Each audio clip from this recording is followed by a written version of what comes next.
Activate.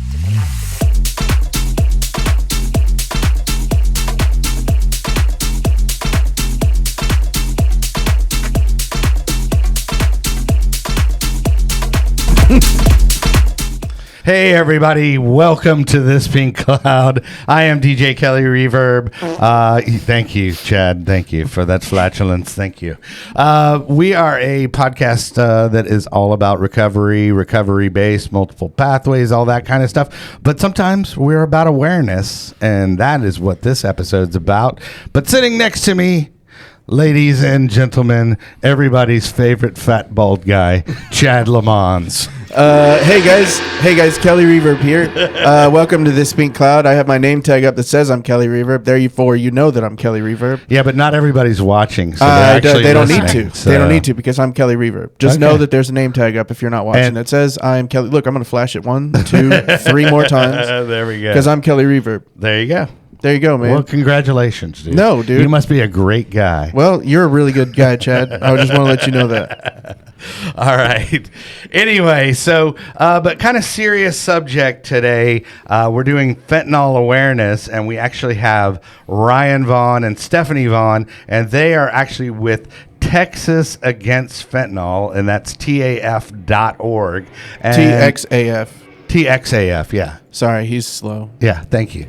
And elderly. Don't forget Yes, elderly. That's what slow means. I'm a national treasure, Chad. I don't know for who. Anyway, but glad to have you guys on the show. I think this is a super important topic to talk about. And, it's kind of sad because, the reason why you guys are talking about this. So why don't we kind of get into a little bit of your backstory and, how y'all came to start this organization? Well, we decided to be part of TXAF. So Stephanie Turner down in Austin, she actually started it. When her son Tucker passed away, he took what he thought was a Xanax. Mm-hmm. And he actually got hooked that first time, mm-hmm. and actually had gone through rehab, and he was doing good. Like he had a triathlon the next day, mm-hmm. and the night before that's how addicting it is. Like he could not resist it. Sure, and he had gotten a pill that had fentanyl in it. And by that time, he knew he was addicted to fentanyl. Right, and that's the thing. Mm-hmm. Actually, it's crazy that you mentioned that because Chad's helping somebody out that was addicted to fentanyl as well. And the tricky thing about fentanyl is that you could be, done. It can be, you have no idea what you're getting in the street pills. So Absolutely. So our daughter, Sienna Vaughn, she was 16 years old. I mean, she's forever 16. Mm-hmm. She went to Plano Senior. She had a lot of friends, and Sunday night, it was a Sunday night, three-day weekend. She had already been spend the night at her girlfriend's house, and one of the friends came back, and we know them. We know their parents, everything. Sure. We thought they were just hanging out in their room. Mm-hmm. My best friend Aubrey was in town, and Ryan had a friend over that was also in town for a funeral. And I went up and checked on Sienna. About an hour later, her sister was, thank God, she was spending the night at her friend's house, mm-hmm. so she did not have to witness all of this. But I went upstairs to just check on them, see what they were doing. And sure. And they're usually like listening to Deftones or like something loud, and you at least hear them talking. And I knocked on the door, trying to,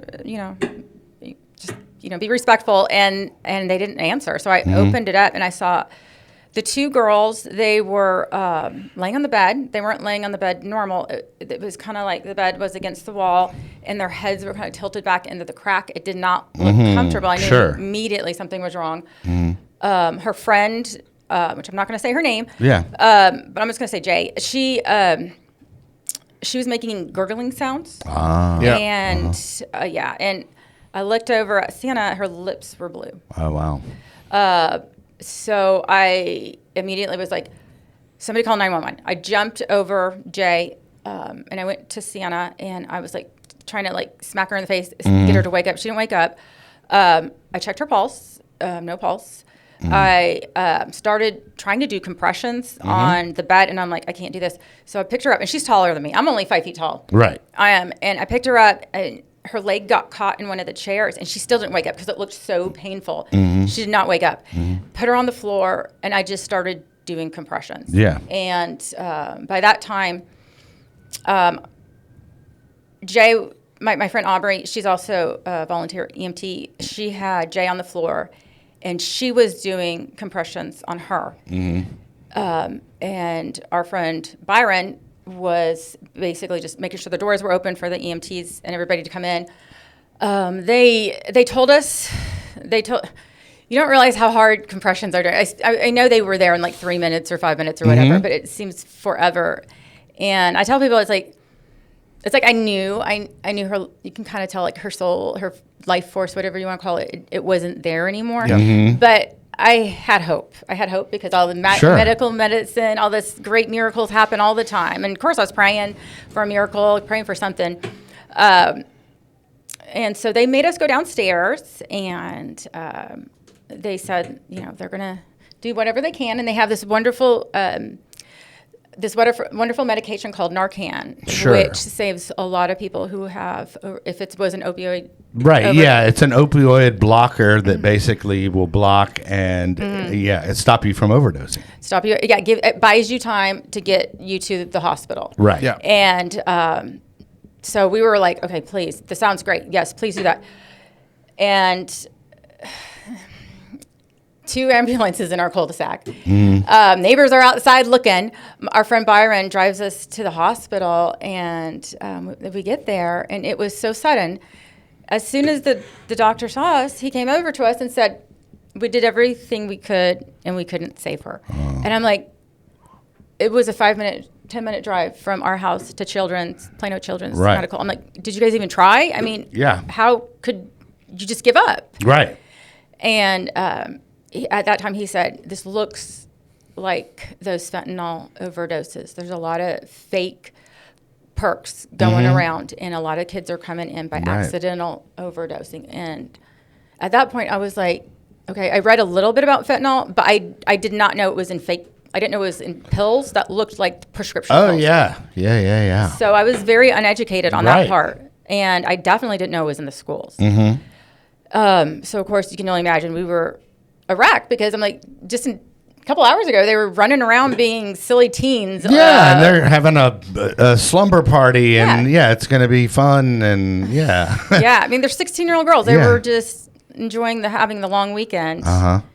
And the detectives came in, and they're like, can we, of course, they said the same thing. It looks like those fake perks that are going around that the teens have been overdosing on. And at that point, I'm like, so we have the medical community that knew about this, and we have the detectives and the police that knew about this in Plano. Why, as parents, did we miss that? We read the news, we listen to the news. It's like, how did we miss that? It's not a fentanyl pill, it's a Xanax, it's an Adderall, it's a perk, it's an Oxy. I mean, now you can even find it on marijuana. I mean, it's like weed. Yes, it can be in the vape pen. Yes. Yeah, there was a case the other day where some girl at McKinney, she had a vape, and luckily she didn't give it to anybody for them to hit because it tested positive for fentanyl. Yeah, so scary out there for our kids. So scary. So we never wanted. Nobody wants that to happen, and I mean, this was not that long ago. You're talking, almost. What is it, coming up on the year anniversary? Yes, 1 year on February 19th. Wow. Yeah, it's been a horrible year. It was a horrible start to the year, and we're just we feel like sort of time ended. On February 19th, and nothing that we expected has transpired. Now it's a completely different world we're living in, and we've met all these people who've also lost kids to fentanyl. Like Mike Land, we had on the show, and the same thing happened to his son as well. He had a fake perk, and that's the thing that sucks, because with kids, they're going to want to try stuff, and all kids think they're bulletproof. I mean, when I was 16, I'm going to live to 80 whenever that is, and it's just one of those things. That happens, and I think it's very important that y'all are out here, and I think it's very courageous that y'all are out here raising awareness. So. Well, we were teenagers, and we made stupid decisions, and Sure. we talk about all the time. If We should be fentanyl dead. had been around back then, we'd probably be dead. Yeah. And it's just unfair Right. that these kids who make one mistake, they should be learning from it, don't get that chance. And Right. they're just gone. And the only silver lining, hopefully, that can come out of this is that we can let other people not make that same mistake that Sienna made. We can't bring her back. But Yeah. can we save a few more lives? That's really kind of what motivates us to do this awareness work. Sure. And so as far as the awareness work, like, let's talk about that a little bit. Like, what are y'all, I mean, besides appearing on podcasts and shows, what do y'all do? Do y'all actually go speak or? Yeah, I would say it falls into kind of two categories. One is what we call community awareness, and we've sort of lined this up with Texas Against Fentanyl, and this is the way we sort of prioritize what we're doing. Community awareness is things like this, speaking publicly. We have a webpage, we have social, on Facebook, we have stuff on Instagram, and we're out just constantly trying to amplify the message. And there's a lot of great organizations that are putting, the message out there. A lot of what we do is just amplify it to our friends, to our community. And then the other side is probably where we spent most of our time, which is around the education side of it, specifically getting in front of students. Right. Because we really think that, parents, but also the students themselves, who are the ones who are going to have to make those decisions at a split second, under peer pressure, in the worst possible scenario. Someone offers them a drug they've heard of before. Maybe they take themselves Adderall or something. And it turns out to be fentanyl. Oh, yeah. And so when we have these conversations with them, we tell them Sienna's story because we feel like it connects. They have that emotional connection with Sienna, especially the ones that went to the same school with her or the same district. And, we see it in their faces when we're talking to them. And I do believe it sinks in. And we've had a number come up to us and talk to us. And we've heard countless stories about, so-and-so found a pill and now because of the conversations we've been having, they've decided not to take it or they've turned it in. So that's where we feel like, those constant like drum beats of getting the word out there and explaining the story and the facts of fentanyl, we think is sinking in, but it's just the tip of the iceberg. Well, There's so many people. So is there any kind of legislation or what's going on as far as what they're doing as far as fentanyl? I mean, obviously it's not going to go away, but are they, are there fentanyl test strips and all that kind of stuff? Or Well, what do y'all know about? Fentanyl test strips are still illegal in Texas. Right. Which is absolutely insane. It Yeah, is insane. which is called, it's because they consider it paraphernalia, which is stupid. But these kids, especially kids in high school, we really feel if Sienna would have known that there was something called fentanyl that was 50 times stronger than heroin. Yeah. And that was going to be disguised as a Vicodin or a Adderall or a perk or whatever. Yeah. She would not have made that decision. Right. And when her friends came over and they're like, what is this stuff? And the parents came over and her Girl Scout leaders and her elementary school teachers, nobody really knew the facts. We didn't know. And we were like, okay, this is really wrong. If this is a problem that we're not hearing about in Plano, Texas, I mean, we didn't have a choice. I felt like we didn't have a choice. When people were asking us to, do an interview or whatever, we're just like, well, if it saves one person's life, because I felt like if I would have heard from us, maybe 2 years ago or a year ago or even a month ago, we wouldn't have been in this situation. Sienna would be alive with us. And there's a simple thing you can do. You can, if you're already going to take a drug and that's what you're going to do, you need to have some test strips with you because you just do not know what's in your drug. I jokingly say this to my niece and nephew, which are around that age. I always go, let one of your friends take it first. Yeah.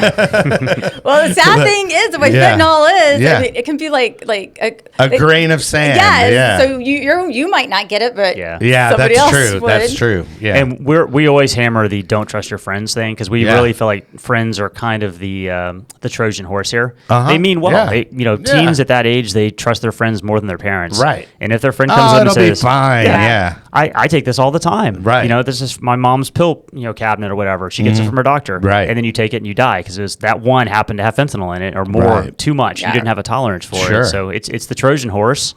And it's a hard conversation to have with teens because they don't want to believe that their friends could give them something that would kill them. But they don't know. I mean, Jay didn't know what was in it either. Right. I mean, and like talk about Sienna, but like she was a good kid. I mean, it wasn't like she had like some checkered past or she was already addicted to anything. It was just that curiosity that we all have as kids. Absolutely.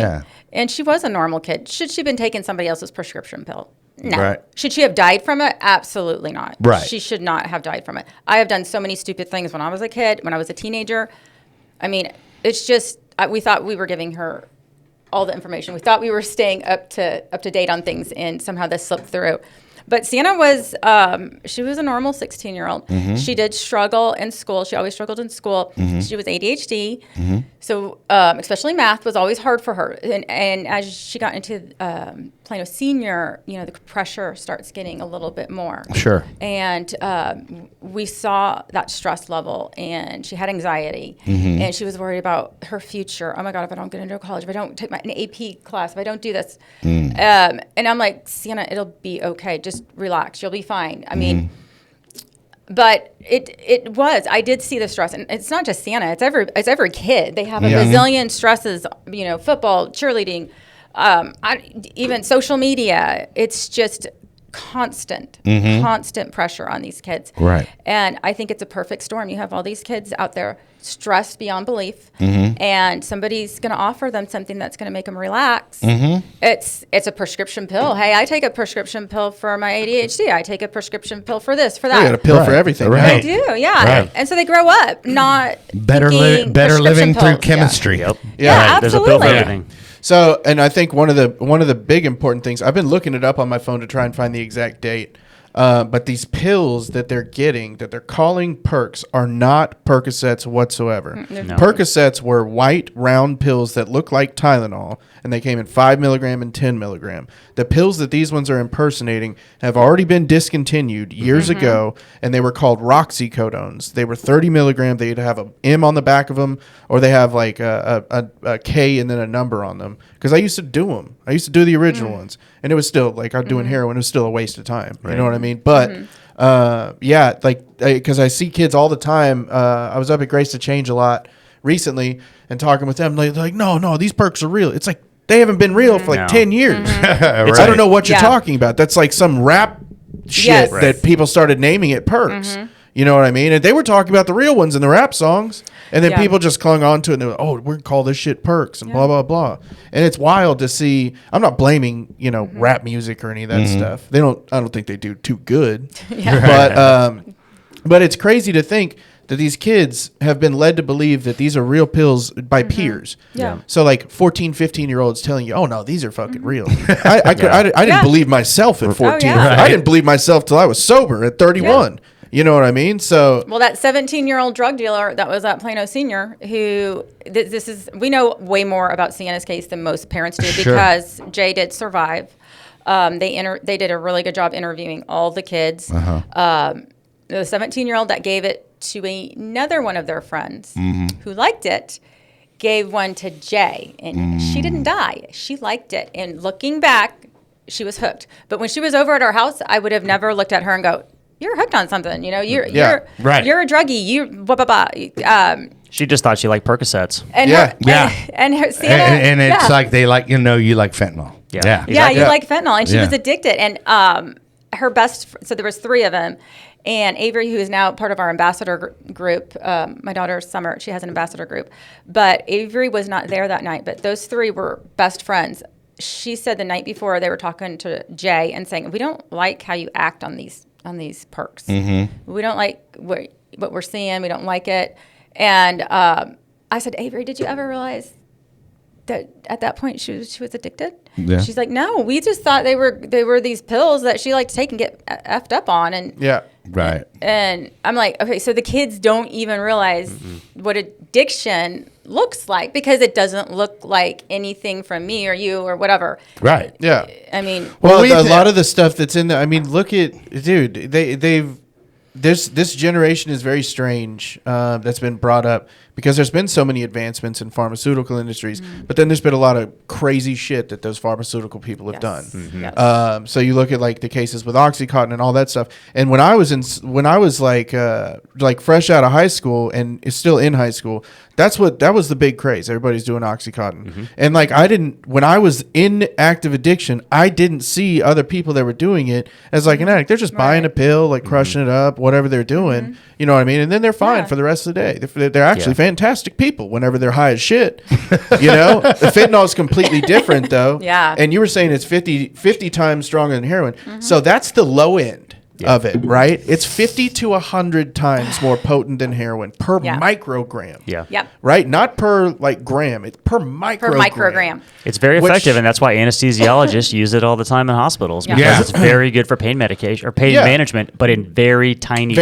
doses and very quickly. It's a short acting thing. The half-life of it is like much less than heroin or any of that kind of stuff, which is why Narcan can combat it in smaller amounts. But then they're like, hey, we got fentanyl, so let's make it even stronger. They come out with fucking fentanyl. Oh my God. That shit, you know, it's wild, but they got their grips on that. Even just the fentanyl pills, you know, one thing that you said I want to make sure we demystify is when people say, oh, you know, it's Percocet laced with fentanyl or it's Xanax laced. You're not, nothing's laced. Yeah. It's filler and fentanyl. Those are pill presses that somehow that look the patent, like that. The patent ran out on, so people bought them and then they started pressing them. Yep. That's the only way that could possibly happen. Well, or they started making fake ones, but I'm pretty sure it's the other way around. And then what's even scarier is there's the xylazine that is out there that is Narcan resistant. Right. So it's like you really don't have anything to combat that other than awareness and just not doing a street pill, you know? I mean, xylazine started getting real popular when crocodile was a drug because it is incredibly toxic. I've never heard of that. Yeah, that was the one in Russia where people's limbs were just rotting away. Okay. Yeah. So that xylazine can cause like open wounds just out of nowhere, out of seemingly nowhere. And it's crazy, like, because you see these videos in like Philadelphia, dude, where they just have entire districts of people just like zombified. Yep. Like, and they've got like holes in their skin. That stuff is a short acting, I think, animal tranquilizer that is incredibly toxic for humans. So they're putting that in it. There's another zine that they've started putting in it too. Like they're just trying to stay one step ahead of the curve every time. And it's wild to see. Because, you know, that was like the evolution of K2. That was the evolution of everything. Like, okay, you're going to ban this chemical. Let's add an oxygen molecule to it so it's no longer illegal. And that's what they've done with fentanyl. So now a lot of the fentanyl isn't even fentanyl anymore. It's some new analog where they've added molecules. Right. And there's never been any human testing. It's been completely created in a lab. And even like they have no idea what it's going to do. And even what we were talking about like last week about the K2, you know, with the, you know, changing the molecules and stuff like that. And K2, you know, you can buy in some head shops, and that can kill you too, because I've seen some kids in recovery, you know, hit K2 and, you know, next thing we're calling the EMT because, you know, they're having a seizure on the floor. Yeah. So, well, the bottom line is this stuff's not going away. The profit motive is too strong. It's so easy to get in. It's so easy to make pills. You don't have to do much to create these things and sell them on the street for $5-10 a pill. And they're so profitable. Very profitable. And then you get back to the awareness question, to circle back to it. And I think the struggle is, you know, we all grew up in the like 80s and 90s when we heard Just Say No, and we got kind of the this is your brain on drug stuff. Think about how skeptical you were back then. Oh, no, we didn't believe it. And then we're trying to kind of tell the real story now, which is don't do it because you might die the first time. It's totally legit now. Like the first one could kill you. It wasn't true back then, probably for a lot of the stuff. Sure. But we're going against the grain of like teenagers not believing adults. Yeah. Right. And so back then, if like people were dying from drugs, it's because they had drugs that were really good, well, or they did too much of them. Yeah, they actually had an you know what I mean? Active addiction. It's not like it's not like now where like you try. So you could be an addict you could be a fentanyl addict, right? Now the likelihood of you dying from it is a little smaller until you get that one fucking pill. Because this stuff is cut up on tables that with people that are not scientists, they're just cutting it up on. That's why a lot of it's ending up on weed, stuff like that. And like we were saying, a grain of sand is lethal. Yeah. Yeah, and for sure. If you have these, I mean, grew up where if we were going to smoke a joint, like you had to take all the seeds out. I mean, you had to really work for your high. Seeds and stems. I mean, if we were going to smoke a cigarette, like we smelled, our parents Like Yeah. they knew when we came in the house. Right. I mean, now these pills, You don't know You anything. smell like You can't smell like fentanyl. Yeah, there's nothing. Right, yeah. There's nothing. Yeah. Right. So I mean, there's not even a home test that you can even test your kid. Like you were talking about Grace to Change. They will test kids for free for fentanyl. Yeah. And I know Shannon said that many times these kids come in young, 12, 13. Yeah. They don't think they're addicted to fentanyl. And guess what? Fentanyl. Yeah. I know my drug dealer. He would never sell me that stuff. Right, exactly. And then that's another thing too, because I remember Mike bringing this up, and then I talked with one of my friends that works at the hospital, and they don't even test if you overdose and you go to the hospital, right, and you're alive. They don't run a test for fentanyl. They will Narcan you, and that's how they kind of know. You know what I mean? Hey, if you wake back if you wake back up, then it was probably a fentanyl overdose. Right. But it's crazy because like the only way to really test it as of right now in the state of Texas, and I don't know what it's like in other states, is postmortem. Yep. Yeah. That's what we had to do. We had to wait 3 to 4 weeks. Yeah, and when they told us that, and they're like, if it is fentanyl, which we highly suspect, we will have, now we can go after the drug dealer. Now we can go get them. And so we're like, as we're sitting there with our healthy, we thought was healthy, happy. She was healthy, happy 16-year-old, just going through her day, trying to be normal, having fun with her friends on a Sunday 3-day weekend. Now I have to make this decision. Do we want to do an autopsy? Do we want to do all this? Do we want to go through this? Toxicology. I mean, it's just ridiculous. And we did. I mean, and somebody asked us, they were like, well, what's the statistics here in the Dallas area of fentanyl overdoses? And I'm like, we don't have the data. I mean, unless you get your kid tested or, they're dead and you get them tested. I mean, you just don't know. Yeah. Yeah, For and oh shit, I just forgot what I was going to ask you. Hey, well, awkwardly, let's just throw to commercial real quick, and we can think about it. But there is our good friend Max the Axe with Lone Star Injury Attorneys. If you go to thispinklawyer.com, it will take you to Lone Star Injury Attorneys, and it might take you there. Yeah. Well, he practices personal injury law in Texas, Possibly. and in California. Maybe. Yeah. No, he does. Sounds about right. He does. Yeah, he does. He's won both cases in both states. For you? No, but other people. Well, I want to know. But because I don't have any personal injury needs yet. You're injured. I'm dude, about in to. the head. I'm about to. Anyway, and then also Chad and I have some new tracks out, so check them out, and Chad will play 'em for us. Dude, that was a terrible intro to the video. No, that was good. Big old booty, and everybody says she's a fine booty. The booty is where the doo-doo is, boy. Put there by God, that's the garbage can. Big booty, big booty. Bounce it, bounce it.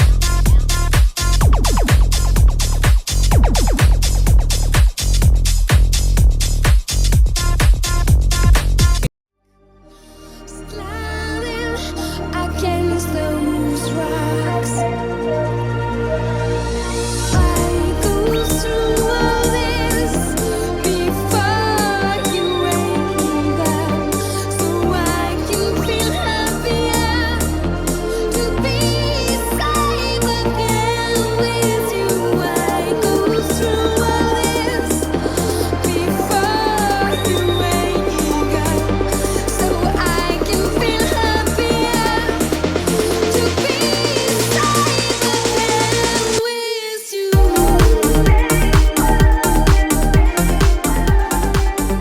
My finger on the voice. That's Bjork. Bjork. Okay. Bjork. I was like, Hey, so- Susie said no. Right. Yeah. So anyway, those are a couple of our tracks. They're actually streaming on Spotify. The Bjork remix is actually available for free download. Word on the street is Stacy Q might be showing an appearance. There we go. But yeah, if you go to SoundCloud or soundcloud.com/Kelly Reverb, you can get all of our free remixes on there and all that good stuff. But so I guess let's talk, more about the awareness. And I remember what I was going to ask. What were you going to ask? So, you had mentioned Tucker. Tell us about Tucker's Law. Okay, so Tucker's Law is now going to make educating high schoolers and middle schoolers mandatory in Texas. Okay. Yeah. And it's going to be 6th through 12th, and they're working on getting all of the curriculum done right now. But they're having a hard time with funding. And so that needs to that piece needs to get figured out pretty soon, because Right. a lot of schools, it's not something they really want to be like, oh my gosh, look, there's somebody that died because of fentanyl. Oh, and there's Yeah. a drug dealer at our school. Right. Yeah. So we just don't talk about it. So I think it's very important to mandate that, hey, we have to teach our kids at school, So at are home, they having everywhere. are they having trouble getting funding for it? Like the sticky red tape of politics, or is it actually like where we can donate and then push it forward? Well, it's your typical sort of unfunded mandate that the government's so good at. They say, right. hey, you have to put this in the schools, and we'll follow up shortly with how we're going to make that happen. So, Right. Texas Against Fentanyl has been trying to put that together through donations, through private individuals. And we're starting to get funding with other states as well. Other states have expressed interest in similar laws and similar legislation and curriculum. So Right. we're starting to see the momentum rise, and I do think the signs are looking good that will happen. But it's a massive effort, as you can imagine, to put together a cross curriculum, Yes. integrated curriculum. This isn't just a flyer on a wall. This is Yeah. actually like taught in school by teachers using professionally developed curriculum. Right. Yeah. That will actually resonate and impact with the people we're trying to get this message to. And It's there not is- just Red Ribbon Week. There is money out there. There's all the opioid abatements, but it's hard to get the money on that. And Yeah. Stephanie Turner has been working very hard, and the crew down in Austin, to bring light to this. Like, hey, there's money. Yeah. And you guys said that you're going to be a partner with us to get this curriculum out. But we got to pay people. Right. We have to pay to get this out. And Sure. Well, and there's, yeah. I believe there's another section of Tucker's Law too, if you guys want to talk about that, right? Well, so it happens a lot because there was a number of bills that came up in the last legislative session. A lot of times they get sort of like lumped in with Tucker's Law. It's just Yeah. a kind of an easy way to lump them together. But some of them went through, some of them didn't. One of them was, it was around basically making it murder if you provide a pill that ends up killing him. It's poison, it's a murder. So that's one thing that was changed. There's been some work on data sharing, which obviously is a great thing. It's not very easy to find this data today. It's not being shared across organizations. So those were kind of the big ones, and there's a number of other ones that are coming in. And in the next session, there's more planned to do more of this, kind of the next phase of Tucker's Law. And we'll continue to kind of develop that based on what's happened this year and what the other states are doing. Yeah. So you're saying if somebody sells a pill to somebody that overdoses, regardless of age, right, of the drug dealer or whoever, it is a murder charge. Potentially, yeah. Potentially. Right. And you don't even have to sell it to them. Yeah. I mean, technically, You can just give it to them. Yeah. Jay right. could have been tried if Right. we wanted to. Of course, Yeah. she's a 16-year-old kid. She's Sure. a victim, just like Sienna. I Yeah. mean, Right. But you could. Well, so with the what was the outcome with the person or the dealer that sold the pill? So he was a minor, so we have to be careful about what happened. you say, But yeah. Essentially, he served some time waiting for trial, so like 3-4 months, and then he was given probation. So Okay. that'll be the end of it. That's it. He Yeah. never gave up who he was getting it from. Yeah. And that's believe what he- we wanted. We That's were what- told he cooperated, but we don't know all the details. All right. Well, I mean, that when led. you get to like the top of the pyramid, it's like, I mean, we're talking Mexican, cartel, and That's yeah. what happened in Carrollton. There was that big bust because I saw some of the influx of that when I was working in treatment, because that was like a cartel like based group that was running in, and they had all the schools in Carrollton, and then what's the other town that's right Farmers next to Branch. Farmers Branch, Yep. yeah. Because I was seeing some of the trickle down of that effect. Yep. So it's crazy, dude. It's They absolutely insane. They sentenced 3 or 4 high-level dealers there to significant sentences because Yeah. of fentanyl. So the good news is they are starting to catch some of these people. We don't know if the pill that Sienna took came from that group or somewhere else. Yeah. It's hard to Right. know. But I know the DEA is very focused on this. I know that all the local authorities, the sheriffs, the police are very concerned. This is their top Right. concern. We've heard Yeah. that over and Oh, over yeah, again. Yeah, they're testing kids like nicotine vapes Yeah. to see if there's fentanyl in it Yeah. because it's literally in everything. And that's scary because there are so many kids that are addicted to vape. Yeah. It's yeah. just, I mean, they started in middle school, all the fruity flavors. Sienna, I found a vape in Sienna's car. She would Right. be grounded.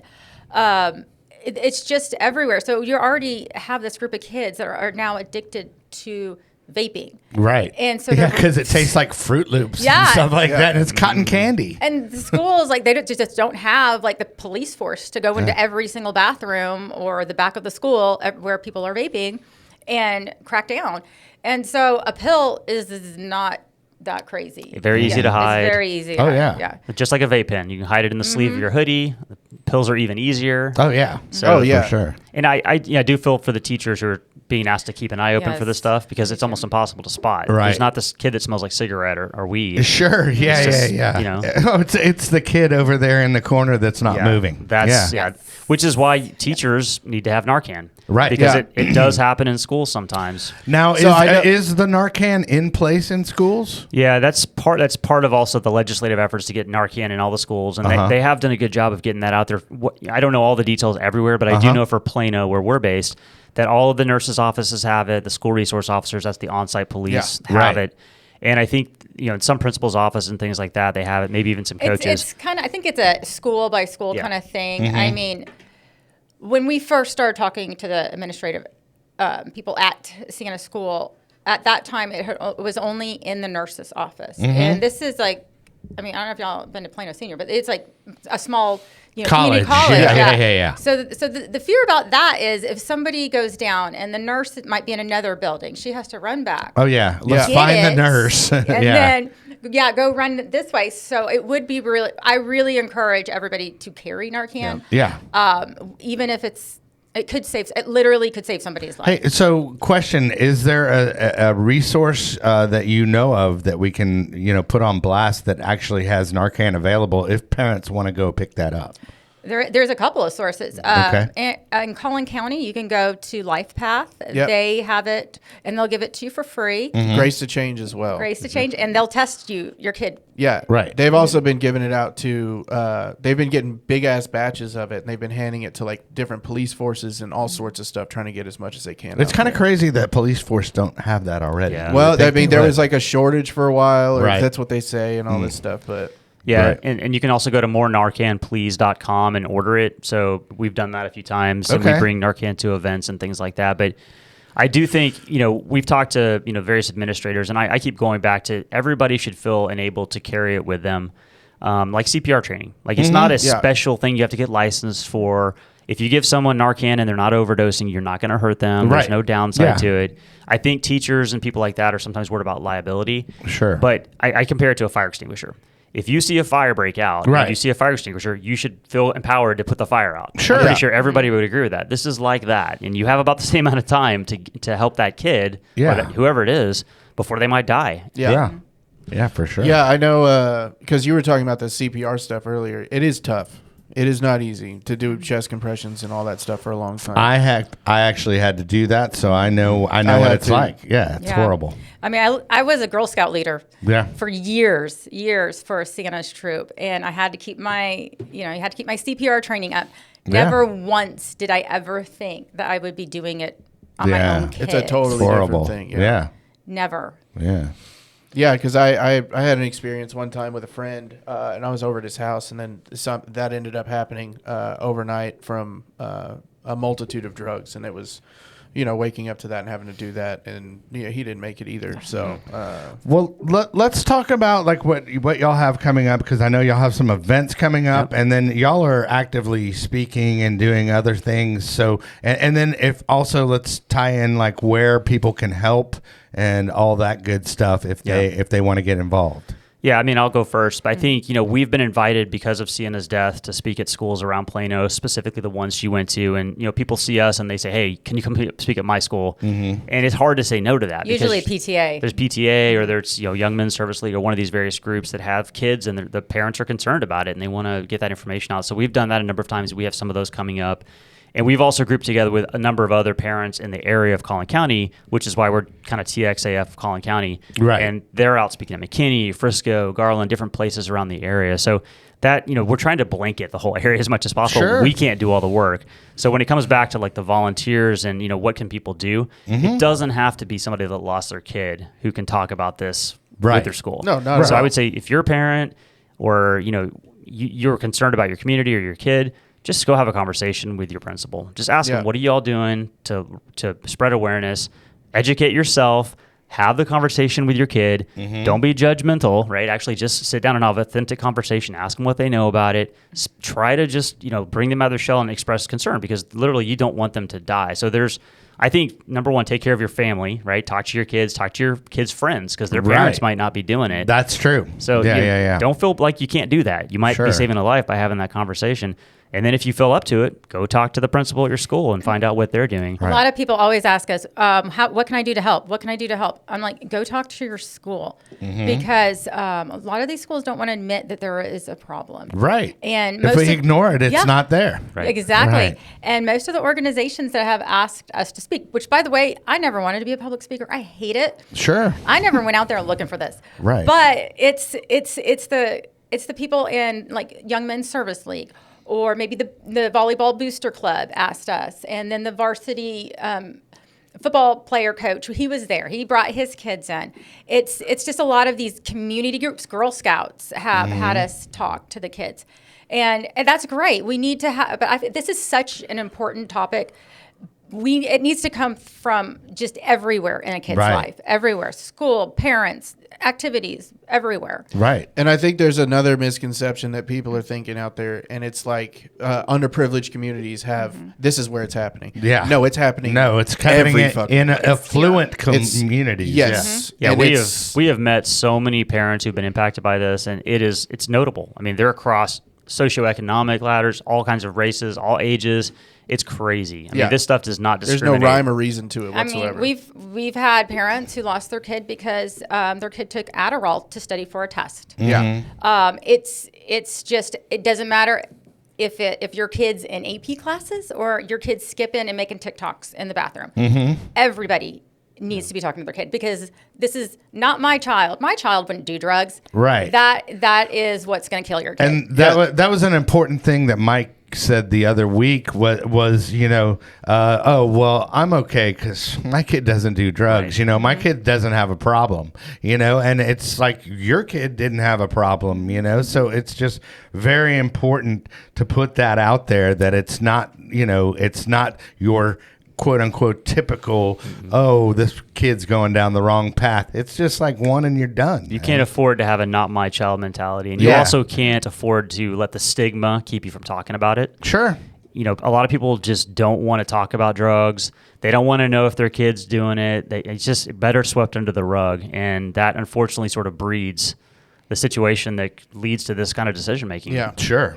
For sure. Well, and then you were saying also events coming up, right? Don't we have? Yeah. Well, obviously part of what we need to do as a nonprofit, volunteer-run organization, we don't have big grants of money coming to us, so we have to raise funds. So part of what we have to start doing more of now is raising money to put the materials out, to buy these bracelets. Sure. So go out, Right create here. the materials. Hold that up. Yeah. Is that on? Yeah. It's Yeah. on. Okay, cool. Yeah, so to hand these things out, and it gets people talking. And I was at an event last night, and there were several teenagers wearing these bracelets. Yeah, it says So fake pills take real lives, Yeah. which is very powerful. it's a small thing, but it gets them Yeah. talking. And I've had a number of people come up and ask me about it. It leads to a conversation, and we've had a number of stories. Oh, somebody had this conversation. They told me that that may have saved their life. Yeah. So part of what we need to do now is actually start to raise more awareness broadly, and also do some fundraising. So we're actually doing an event on April 27th in partnership with Livigy and Foundation 45, which are also fentanyl awareness organizations. Right. And we're going to do something fun. We're going to do what we're calling the band crawl against fentanyl. Okay. It's going to be multiple musicians across multiple stages. And is that going to be in Deep Ellum? It's in the West End, actually. Oh, the West End. Okay. which Yeah. Things still happen there occasionally. Right. Yeah. It's still open. That's probably why they Right. donated all those spaces. Yeah. All right. So that'll be But yeah. that'll be fun, right? We'll have some awareness stuff there, but mostly it's just going to be about some music and getting together and having a good time, and hopefully nice weather. April Right. 27th. Sure. And, raise some donations. You never know with Texas. Yeah. You don't. I mean, it'll be an awareness event, but I mean, it's going to be a fun event. And too. also maybe a little bit of a life celebration event, I think so. Yeah, and that's another thing I wanted to ask you guys. I don't know how comfortable you are about talking about it, but like Kelly said, it's just now coming up on a year. Like, how has if you don't want to talk about it, you don't have to. But how has have you been able to like manage grief and use it for like positive sure. things? Well, I got mad, especially right after Sienna died. When I found out it was at our school, and I found out there was another girl that went to Plano Senior that died before Sienna, and I didn't know about that. I got mad. I got really, really mad. Yeah, because if you would have known, you could have possibly had the talk. Yes. Yeah. And so that fueled me for a while is just anger. Just straight up anger. I'm like, I cannot believe this is a secret. And it's killing our kids. And then we kind of started doing this awareness stuff, and it keeps you kind of hopeful because you see the kids that come up and be like, hey, Summer, which is our other daughter, told me I need to carry Narcan, and my sister used Narcan on her friend at McDonald's and saved her life. I mean, so you start hearing the stuff that comes back to you, that the stuff that not only us, but Summer, she's 15 years old. She started an advocacy group with her friends, and That's incredible. Yeah, that's great. it's the hope. And also I have a 15-year-old, Sure. you know, she deserves everything. I cannot give in to my sorrow. I mean, I save that for my car or the back of the closet by myself. Right. But you just pretend and you just but push it's through. it's It's been hard. devastating. I mean, Yeah. it's completely thrown our lives into chaos, and it's, you got to get through the day somehow, and slowly over time you start to remember how to do that again. Sure. But yeah, Are y'all doing any kind of grief counseling? well, or? so in some ways we're a little bit lucky. So Sienna had a counselor that she went to, a therapist for a number of years, and after she died, we actually started going to her for family therapy, and we've been doing that like biweekly for since then, and she's been very helpful. Number one, she's given us some insights into Sienna's state of mind and helped us understand that this wasn't our fault and things like that. But she's also helped us kind of just acknowledge the grief and kind of work through that, and obviously take care of ourselves. Yeah. So I do encourage people that have had to go through grief, even if it wasn't a kid, anybody, if someone died, a close friend, Right. you got to acknowledge it. If you push it down, if you hold it inside, I mean, it's just going to eat you alive. It's going to eat you alive. So, I mean, it's hard. It's hard to do the work, and it's not enjoyable, but I just think you have to do it to get through it. And I think that's like a big thing too, because grief is like hard to manage, right? But especially in a situation like y'all's, and like Mike too, I told him the same thing. When you can use like a negative event to try and create a positive outcome, especially so like early on, you know what I mean? It's like, I don't know, man. There's nothing more noble, in my opinion, than doing something like that and working to spread awareness, because we're in damage control. And once you're in damage control, the problem's already too bad. So the only thing you can do is hope to enlighten people to what's actually going on. And it seems like you guys are like really taking that head on. We're trying to just honor her memory and her life by, saving other lives. I think that's really all we can do at this point. And it's such a tragedy that she's gone, and all the, great things she would have done with her life have been squandered. But can we prevent that from other kids? And people tell us, you're so strong. And like you said, you have to be there for the other child, Yeah. There's no reason why, And there's some parents that we've met who've they've lost a kid 2-3 years ago, and they've stayed quiet because of the stigma. Sure. Because their kid was labeled a drug addict or a drug whatever. Yeah. And now it's been changed to poisoning on the death certificate. Yeah. Right. But it's like, I can't even imagine keeping all of that grief and all that. Yeah. Just this is knowing my it's still dirty out little there. secret. Yeah. Yeah, and being ashamed. I mean, you shouldn't be ashamed. I mean, I'm proud of Sienna. We love her. She was an awesome kid. Was she a teenager? Oh, absolutely. Yeah. But she was an awesome kid, and she had a really bright future. And it was hard for her to see that, but she did. And that's another thing I want to tell kids. Like, you guys, you're going to be fine. You don't have to go to whatever college your parent went to. You don't have to You don't have to be a legacy. Yeah. It's okay. You don't have to be a Right. doctor, engineer, or whatever. Like, you find your path, and you don't have to know in high school. It is okay to go out there and try to discover. It's just all these pressures. Like, you got to know in 8th grade when you start your high school plan. Now they're trying to push them into, well you got to go in this track, or you got to go in this track. And we talk to like school counselors, and they, we always ask them, like, so do you spend time with individual kids? Like someone who might be, susceptible to making a bad decision or given drugs because of anxiety or whatever, do you sit them down? No, we're busy with academic counseling. That's what they spend their time on by law, right? It's the pressure that they have coming down on them, and we need to take care of these kids' mental health. Right. They're And I struggling. think an important thing to bring up also is it's the parent, it's up to the parents to talk to their kids, because I mean, yes, education in school is great, but that's going to take a while to get that dialed in. And, I mean, that the wheels are rolling, but like you said, funding trouble and all that stuff. So really all you can do right now is talk to Bring your awareness, kids, man. man. It comes down to the parents right now and friends, looking out for friends too, right? If you're a teen and you see one of your friends starting to mess with pills, don't try to peers. Don't try to fix it yourself, right? Yeah. Get help. Go find an adult. You're in over your head. You're not trying to break your friend's addiction to Xanax. Right. They're on fentanyl, and Right. they Yeah. need a professional. And they're going to die. For sure. And I think that's when Summer can come to these talks with us, and there are kids there, and there's kids that went to school with Sienna and went to school with Summer. I really see those kids really lock in and being like, oh my gosh, this can happen to us. This can happen to me. It's not just some old people that are sad. Yeah. Like, Right. don't do drugs. It's, Yeah. it's like, no, these are my friends. I grew up with them since kindergarten. Yeah, It makes it much more, It's like, definitely relatable. it's definitely real. Like not like you said. Like back in our day, it was Nancy Reagan and Everybody's like, fuck her. Say no to drugs, and we were like, whatever, Nancy. Yeah. Yeah. But now it's like You just hey, don't want us to man. have fun. Yeah, Whatever, yeah, right. whatever, Nancy. Your administration is funding the Cubans, dude. But anyway, but thank y'all for coming on, and I think this is a super important topic. And like I said, they can reach out to y'all at or if they want y'all to come speak or something. What's the best way to get a hold of y'all?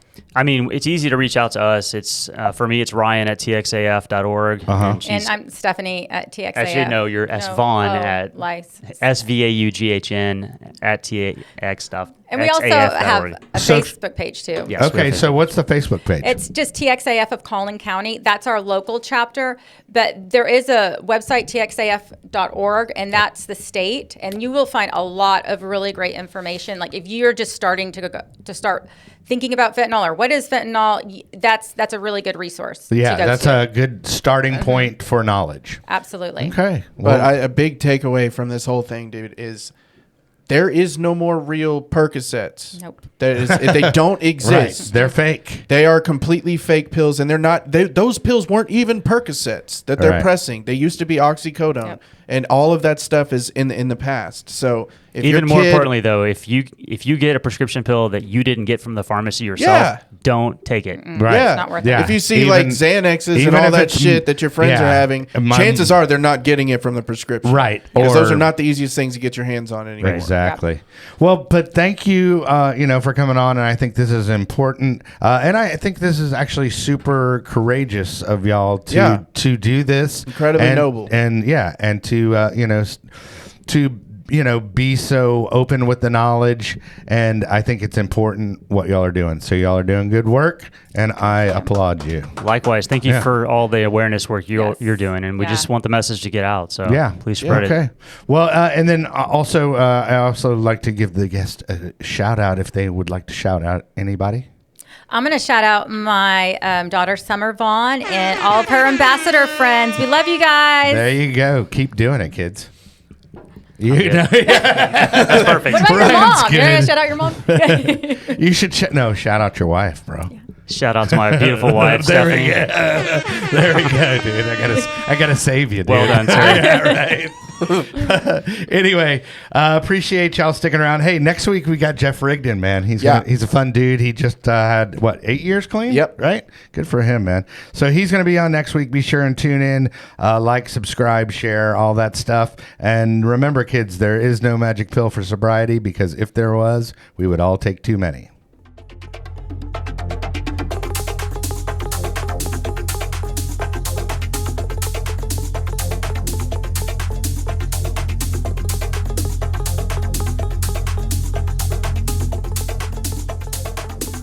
Activate.